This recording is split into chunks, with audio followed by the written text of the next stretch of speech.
Hello everyone, I'm very happy to give this presentation here. The title of my presentation is Acquisition of Prominence Perception by Mandarin-Speaking EFL Learners. This is a brief introduction of myself. I'm currently a senior lecturer at the School of Foreign Languages, Shenzhen Technology University in China, and I got my PhD degree from City University of Hong Kong last year. And my research interests mainly include L2 prosody acquisition, L2 English pronunciation pedagogy, and L2 English pronunciation learning. And this is the outline of my presentation today. And it's basically the structure of an empirical article. Now first, a little bit background knowledge. Prominence here refers to the most prominent stress in a sentence. It also has some other names, such as primary stress, nuclear stress, or tonic stress. So it is the stress that carries the tone in an intonation unit. And prominence is widely used to mark focus in different languages, including English and Mandarin Chinese. It's very important to communication. It's vital to intelligibility according to previous literature. And here is a comparison between the use of prominence in English and in Mandarin Chinese in marking information status. As we can see here, in both languages, narrow focus is marked with prominence with strengthened acoustic cues, and broad focus in English is typically marked with end prominence. But in Mandarin Chinese, there is no specific prominence pattern for broad focus.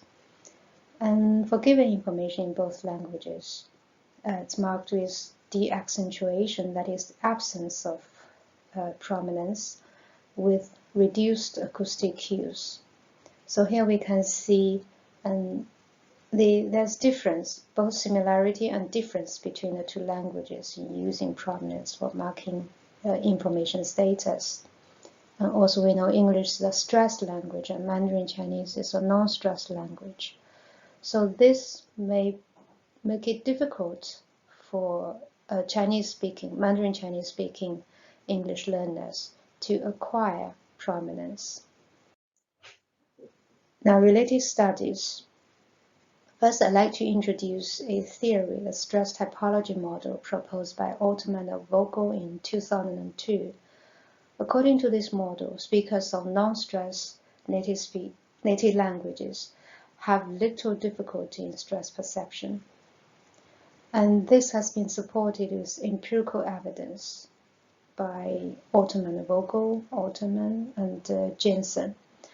And they all found that L1 Mandarin, L1 Korean, and L1 Danish English learners have little difficulty perceiving English stress, including word stress and sentence stress.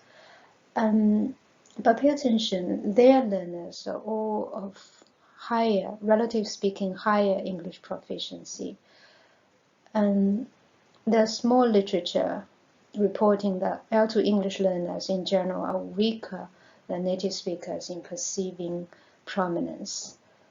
Okay, so I was curious to know how these learners, the English learners, develop from weaker than native speakers to comparable to native speakers in their perception of prominence. In other words, I was interested in the developmental pattern of prominence perception by English learners. And here are my research questions. First question is, can L1 Mandarin EFL learners acquire prominence perception for different categories of information status? And the second question is, if the answer to the first question is positive, at what proficiency level do these learners acquire prominence perception or approach native speakers in their perception? And now here's my research design. I recruited 100 participants, including 80 learners and 20 native English speakers. And here are the particulars of my participants. As you can see, the English learners had little experience in English-speaking countries, and they were divided into 4 proficiency levels according to their performance in a Cambridge English proficiency test. And native speakers, most of them were from the UK, and only 3 could speak a little bit Mandarin, but they were not fluent in Mandarin. The materials.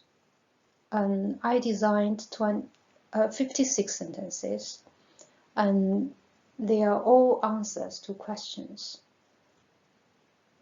And also, they were actually recorded by a British English speaker. And these sentences cover all 3 categories of information status, including broad focus, narrow focus, and given information. And here you can see examples of the stimuli. So for broad focus, I included both end prominence and non-end prominence. And for narrow focus, I included both contrastive and informational and selective narrow focus. And for giving information, I included pronoun, repetition, and also synonym. And all the participants did a listening task online at their own pace through Qualtrics. And this is the example item of the listening test. First, the participants would hear a sentence recording that was recorded by a native speaker, native British English speaker. And after hearing the recording, they were asked to judge whether one word is more stressed than another word. And one of the 2 words is the target word, and the other one is mostly the neighboring word. And now the results. Firstly, look at the overall perception.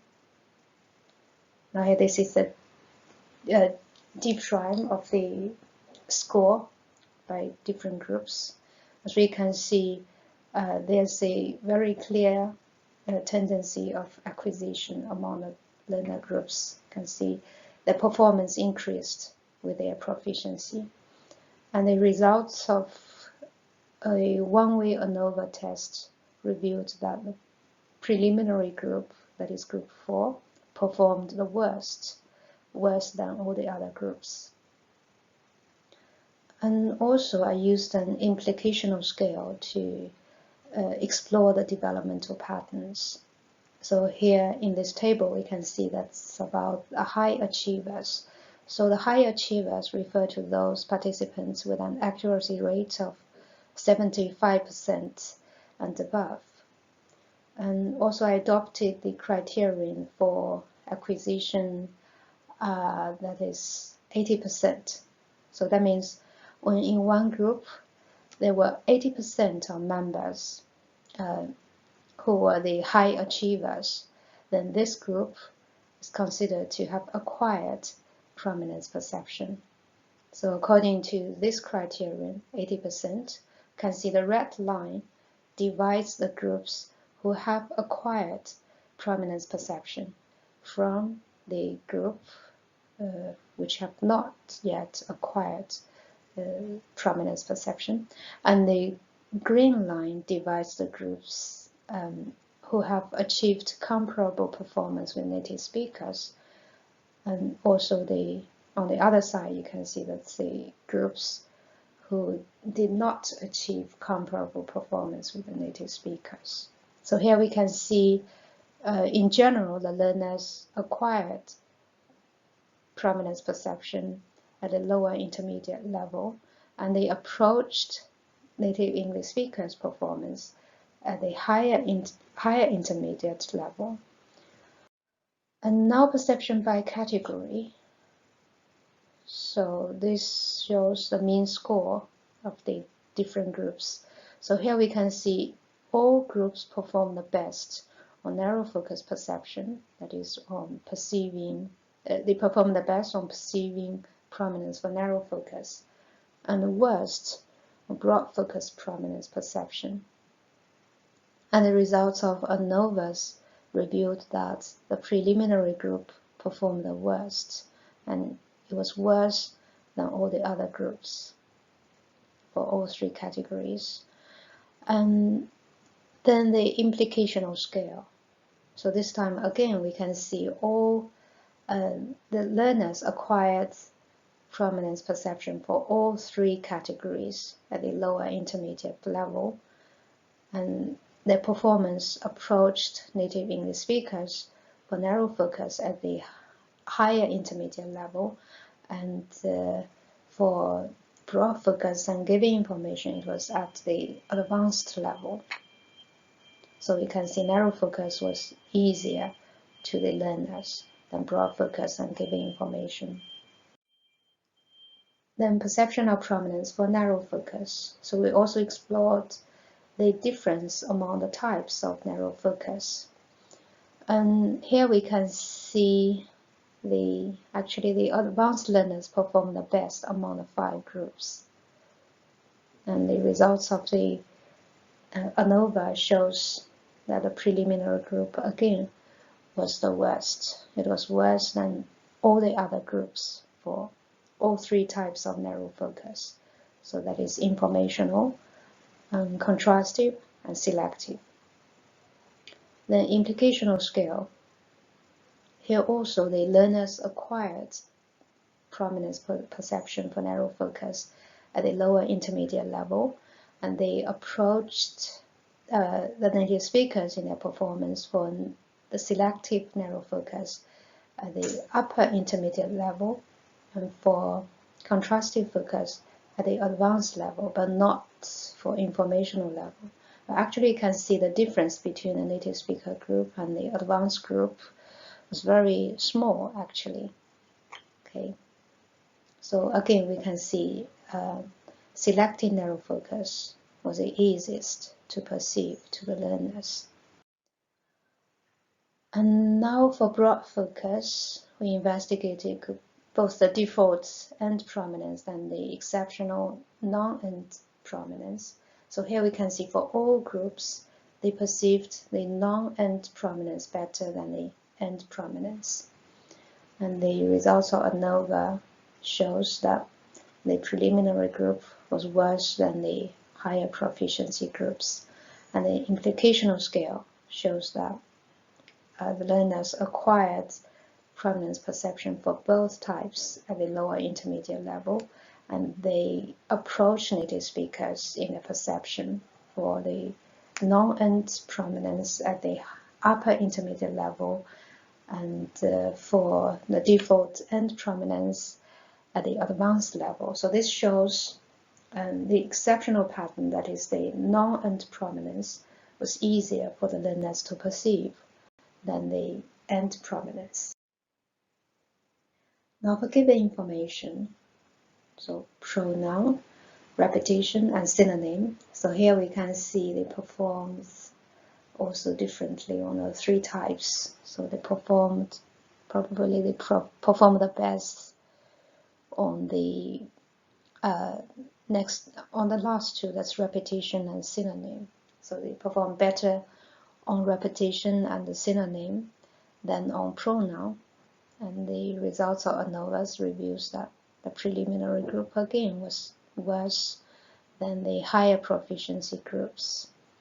But for pronoun, the 5 groups, there were little difference, no significant difference among the 5 groups. And this is the implicational scale. And here we can see repetition was the easiest to acquire. So the learners even acquired this at a preliminary level. And they acquired synonym perception at the lower intermediate level and pronoun at the upper intermediate level. And their performance approached the native speakers for repetition at the lower intermediate level, for synonym and pronoun at the upper intermediate level. But here we can see the learner's performance was actually unstable. As we can see, advanced learners perform even worse than the upper intermediate level learners, and also the upper intermediate level performed worse than the lower intermediate level learners for repetition. So there was actually variation in the learner's acquisition. Okay, now discussion. So our first research question was, can L1 Mandarin EFL learners acquire prominence perception for different categories of information status? And the answer to this is positive. And this actually supports stress typology model. This is because the learners actually acquired prominence perception at a quite early stage, that is lower intermediate level. So prominence perception was not difficult for them to acquire. And the second question is, at what proficiency do these learners acquire prominence perception or approach native speakers in their perception? And overall, they acquired prominence perception at the lower intermediate level, and they became comparable to native speakers at the upper intermediate level. And for narrow focus, they acquired prominence perception at the lower intermediate level, and they perform comparably to native speakers at the upper intermediate level. And for broad focus and given information, they acquire them at the lower intermediate level and approach native speakers at the advanced level. So we can see that narrow focus was easier for them to acquire, or more specifically, that's prominence for narrow focus was easier to these learners. And probably this is because narrow focus is realized with stronger acoustic cues, so it's easier for them to perceive the prominence for narrow focus. And within the three types, within the narrow focus type, we can see selective narrow focus is better than contrastive, which was in turn better than informational. Okay, probably this was because selective and contrastive narrow focus was realized with stronger acoustic cues than informational narrow focus. So this actually was investigated in previous studies. And then in a broad focus category, they perceived the non-end prominence, the exceptional pattern of non-end prominence better than the default end prominence. So here probably de-accentuation helps the learners to perceive prominence on the target word. And for given information, the learners perceived de-accentuation for repetition and synonym better than for pronoun. And this is surprising, and probably this is because the learners had already developed certain proficiency about sentence stress. Maybe they had expectation for stress content words, so when they heard an unstressed content word, that was quite conspicuous to their ears. Now, conclusion. And based on the findings mentioned above, can draw the conclusion that these learners can perceive prominence, but they need to learn the perception. That means they did not perceive this prominence at the preliminary level, but at the lower intermediate level. And also they rely heavily on acoustic cues, but there was no clear pattern of L1 transfer. This is because broad focus was not more difficult than giving information to the learners. Okay, now here are selected references. Thank you very much.